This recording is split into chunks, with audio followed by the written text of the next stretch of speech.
What's up, chill people? Hi guys, kumusta po kayong lahat? Nakita ko na naman yung paligid ng aking bahay. Nakakamiss lang.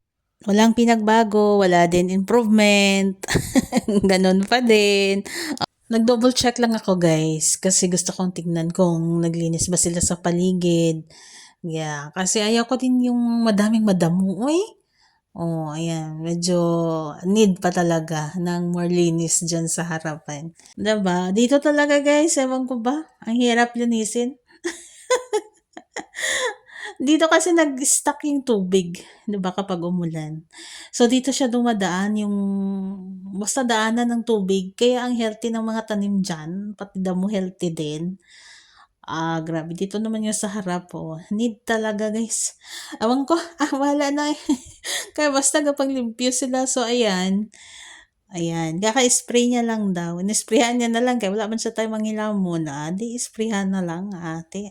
Para dasig 'no, Ilonggo na naman tas so ayun ayan yung alateris ko sa Ilonggo pa sarisa, ginkalbuhan niya na naman.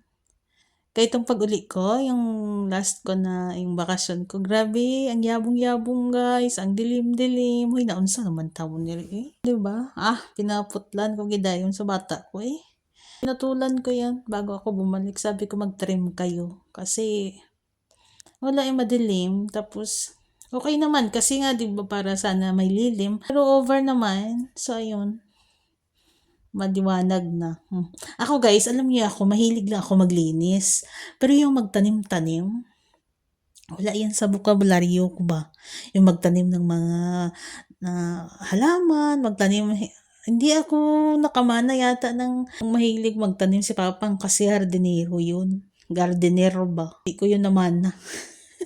Parang wala yatang nakamana sa amin eh. Pero mahilig ka ako mahilig talaga ako maglinis sa paligid. Mahilig talaga ako magbungkal-bungkal din ng lupa, ayan gano'n. Siguro ngayon lang yan kasi medyo bata-bata pa tayo. Siguro pag medyo matanda-tanda na, ba? Itong video nga pala na to guys is part pa to na yung nauna kong video na nagluluto yung asawa ko. Yeah. Kinuha-kuha ko lang lahat, inipon ko lahat yung mga video na luto. Then ito naman, inipon ko lahat na ikot-ikot sa bahay para hindi kayo malito. 'Di ba? Ang haba kasi guys, kaya hinati ko. Yadi na lang pang content, no? Agoy. Ayun, ayan. Malinis naman siya. Okay, goods na. And the thumbs up. Grabe, cheaker talaga ako guys. Pero andring aside, ay, lasimintuhon ko ba? Sabi ko, abusan niya na lang dyan ng baras ba? Grabahan na lang siya. Yeah. Diba? Ang hirap linisin kasi ang liliit guys. Kailangan mo talaga siya bungkalin. Para makuha mo yung mga damo-damo. Ayan, yung kambal ko na isa. Ay, hindi ko na nalinis sa loob ng bahay ba? Green wall, kita. Di arang-arang na lang, diba? So, ayan. Kung tingnan mo, yung tanglad, ang tataba no? Panglitsyon. Sinong gusto ng bumili ng tanglad? Ginabaligya. Dito sa likod pagid. Nung nandyan ako ang linis-linis yan dyan ha. Hindi nyo naglinisan. Kailangan nyo yan linisan dyan. Nag-remind na, no? Guys, kung sino may gusto, ayan, no? Bilhin niya na guys, ibenta sayang man, gitanom daw na, ambot kasi nung palit yata na.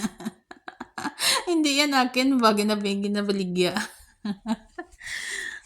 Yeah, masarap yun panlitsyon guys, ilagay sa loob ng litsyon ng baboy, or sa manok, yeah. Message siya lang ako guys, nang baligya sa tanglad. Yeah, si malay mo may babakal, diba? Dira lang part sa ako na Matalam. Matalam, North Cotabato. Message niya lang ko kung gusto niyo tumaklon. May tatlo to kapuno. Barato lang to. Kabalugid sa presyo. Presyohan na daan. Ang lamisa sang kambal ka eh. Humot na tagip-tipon na lamisa. May cover mo na. Wala lang gitakod. Ginaubo. Ikapoy sa practice nila, ni ba? Practice sa saot sa folk dance. Yeah.